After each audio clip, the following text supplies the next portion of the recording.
কোরআনে কারীম জানিয়েছে কাউকে রাষ্ট্র ক্ষমতা দিলে সে সর্বপ্রথম যাকাতের বিল আনবে না, হজের বিল আনবে না, মাদক নিষিদ্ধের বিল আনবে না, সর্বপ্রথম বিল আনবে নামাজের। 50 বছর পার হয়ে গেল দেশটা স্বাধীন হওয়া।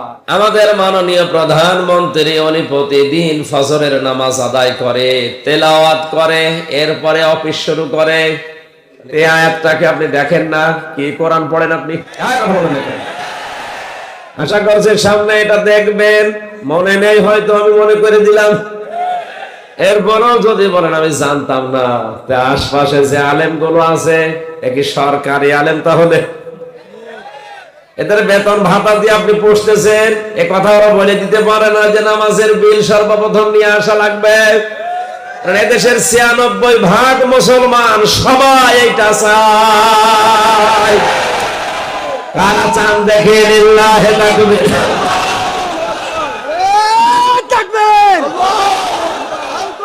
আমাদের মাননীয় প্রধানমন্ত্রী উনি প্রতিদিন ফজরের নামাজ আদায় করে, তেলাওয়াত করে, এরপরে অফিস শুরু করে।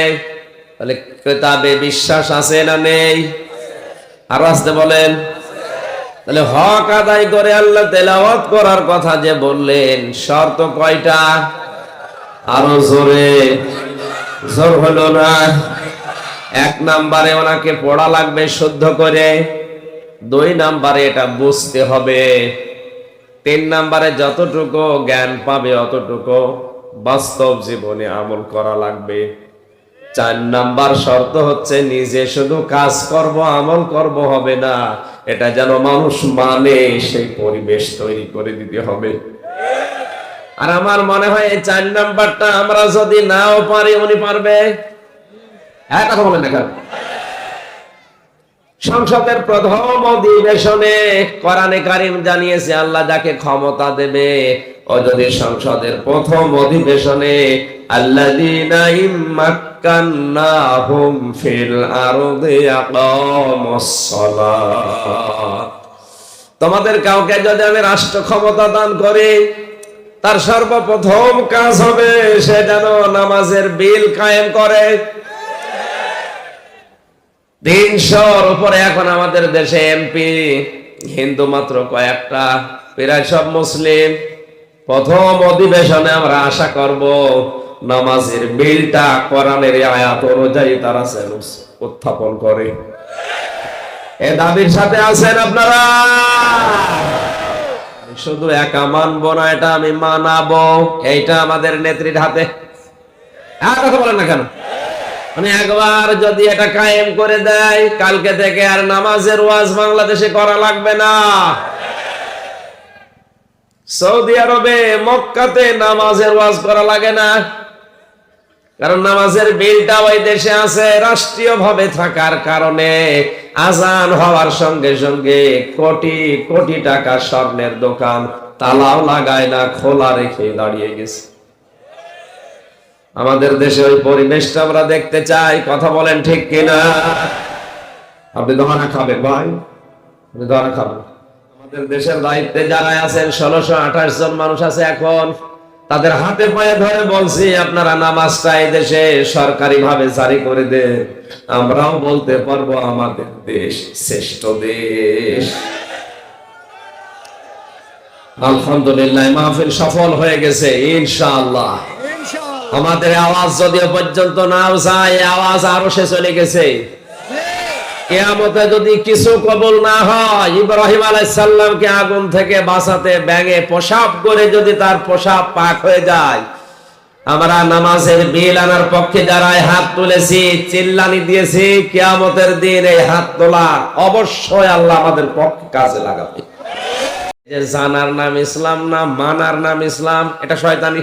আবার অনেকে চালাক আছে, বলে জানি না তাই মানি না, এটা আরেক শয়তানি। আপনি জানেন না তাই মানেন না, মানে জানাও ফরজ, মানাও ফরজ। আমি যখন বলি যে এটা আমি সবাইকে মানাতে চাই, তখন আমার নামের আগে পরে উল্টা পাল্টা টাইটেল লিখে যায়। আমিও তো ওইটাই করেছিলাম। আমি যতদিন কোরআন পড়েছি শুদ্ধ করে, কেউ এই দেশে আমার চিন্তাও না, শত্রু ছিল না। যতদিন আমি পড়েছি বুঝেছি, নিজে নিজে আমার পরিবারে আমি ব্যক্তিগত জীবনে আমল করেছি, ঝামেলা ছিল না। যে আমি বলেছি না, আমি যতটুকু বুঝি পড়ি আমি মানি, এটা আমার আশপাশে আমার সমাজে আমার দেশের মানুষকে আমি মানাবো, তখনই আমার নামে উল্টা পাল্টা টাইটেল লিখে গেছে। এই কারণেই তো 3 বছর অন্ধকারে, যাতে এতদিন তোমার থাকা লাগতো না।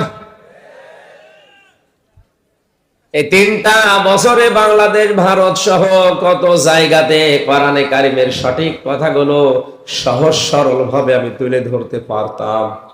যারা তুলে ধরতে দিলেন না, আমার আর কি, আমার হয়তো কষ্ট হয়েছে কিন্তু ক্ষতি হয়েছে আপনার। যারা এটা বন্ধ করে দিলেন, কি জবাব দেবেন তো বলেন আল্লাহর কাছে? আপনি নিজেও বলতেন যে হুজুর আপনার কোনো দোষ নেই, আমরাও জানি যে আপনার বিবেকের ওপর কি কুকুর পেশাব করিস। অনেক মানুষ এই দেশে ছড়িয়ে দিয়েছে যে জানার নাম ইসলাম না, মানার নাম ইসলাম, এটা শয়তানি। আপনি যদি না জানেন কি মানবেন? আবার অনেকেই চালাক আছে, বলে জানি না তাই মানি না, এটা আরেক শয়তানি। আপনি জানেন না তাই মানেন না, মানে জানাও ফরজ, মানাও ফরজ। কথা বলেন এখন। কেউ যদি কোনো বিষয় কোরআনে 500 শরীয়তের বিধান আছে, কোনটা জানে কিন্তু মানে না, তার জানার ফরজ আদায় হয়ে গেছে, মানার ফরজ আদায় হয়নি, এজন্য গুনাহ হবে একটা। কথা বলেন এখন। কিন্তু যে জানে না মানে না, তার ডবল গুনাহ হবে, ডবল। আপনি জানেন না কেন? জানেন না, এটা আপনার অপরাধ। এই অপরাধে আপনি অপরাধী। তাহলে আমাদের জননী শেখ হাসিনা থেকে শুরু করে যারাই দায়িত্বে আছে, এরা যদি কিতাব বিশ্বাস করি, কোরআন বিশ্বাস করি এ কথা বলে, এই 4টা কথা মানার দরকার আছে। 4 নাম্বারটাই আমার মনে হয় আসল।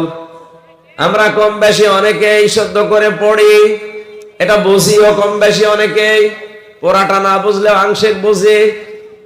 3 নম্বরে যতটুকু পারি ব্যক্তিগত সামাজিক জীবনে আমরা যে যতটুকু পারি মেনে চলি। 4 নাম্বার, এটা আমি শুধু একা মানবো না, এটা আমি মানাবো। এইটা আমাদের নেত্রীর হাতে। আর কথা বলেন না কেন? মানে একবার যদি এটা কায়েম করে দেয়, কালকে থেকে আর নামাজের ওয়াজ বাংলাদেশে করা লাগবে না।